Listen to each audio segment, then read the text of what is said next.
J'aimerais te parler de 4 portes qu'il faut absolument que tu fermes afin de ne donner aucun accès à la sorcellerie, à l'envoûtement, autrement dit, au mauvais sort.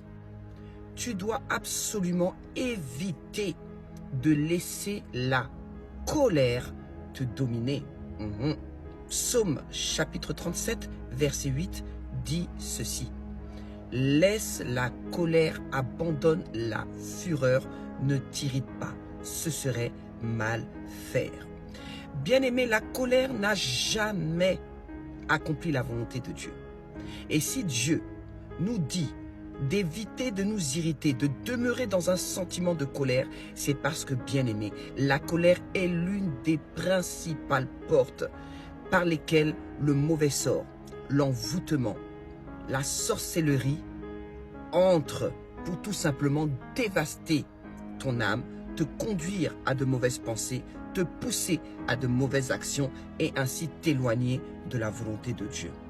Ferme cette porte, ne t'irrite pas, abandonne la colère, ne laisse pas la fureur te dominer, car bien aimé, c'est principalement par cette porte que les démons agissent. Deuxième porte qu'il faut à tout prix éviter d'ouvrir, bien-aimé, dans le champ de ton âme. La jalousie. Oui, mon ami, la jalousie.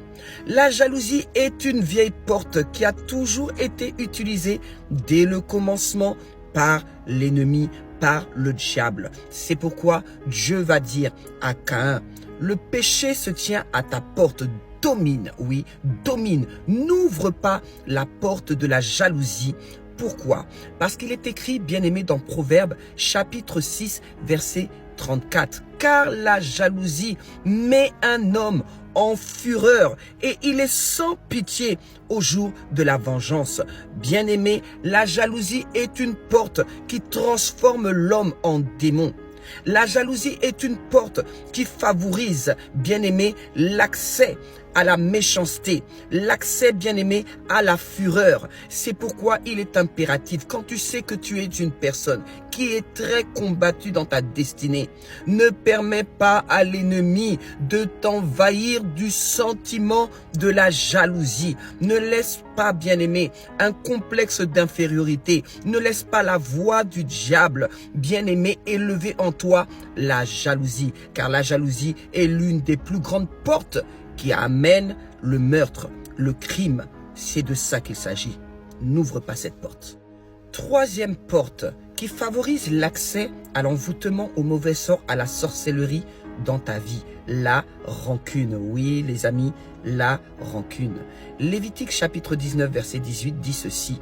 Tu ne te vengeras pas, tu ne garderas point la rancune contre les enfants de ton peuple. Tu aimeras ton prochain comme toi-même. Je suis l'Éternel.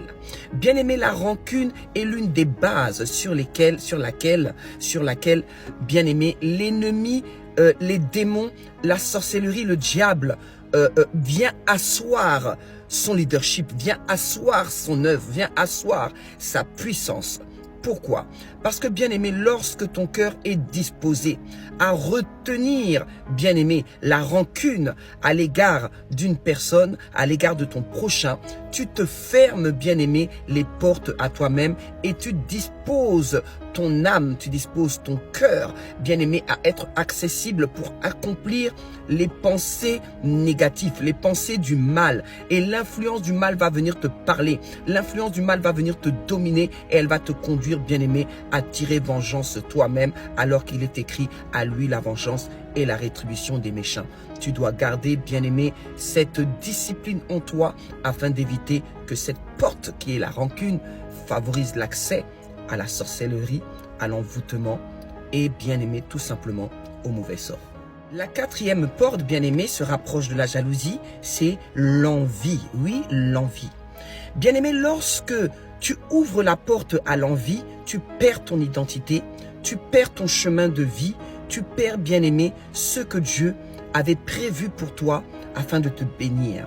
La Bible nous dira dans l'évangile de Marc, chapitre 15, à partir du verset 9 à 11, la Bible précise que Pilate savait que c'était par envie que les principaux sacrificateurs avaient livré Jésus. Lorsque, bien-aimé, l'envie s'accapare de l'âme d'une personne, elle va le pousser même à combattre, bien-aimé, le juste, à combattre, bien-aimé, l'enfant de Dieu, à combattre, bien-aimé, un innocent. Oh, je prie que tu fermes cette porte de ton cœur afin que tu ne sois pas la personne à porter, bien-aimé, un jugement et une condamnation sur ta vie. Que la porte de l'envie ne s'ouvre jamais en toi, que ton cœur soit gardé en Jésus-Christ. Nous conclurons cette pensée par cette parole. Philippiens chapitre 4, verset 4. Réjouissez-vous toujours dans le Seigneur. Je le répète, réjouissez-vous. Bien-aimé, lorsque tu demeures dans un état de réjouissance, c'est-à-dire dans un état de gratitude, dans un état de reconnaissance, tu demeures dans un état de satisfaction.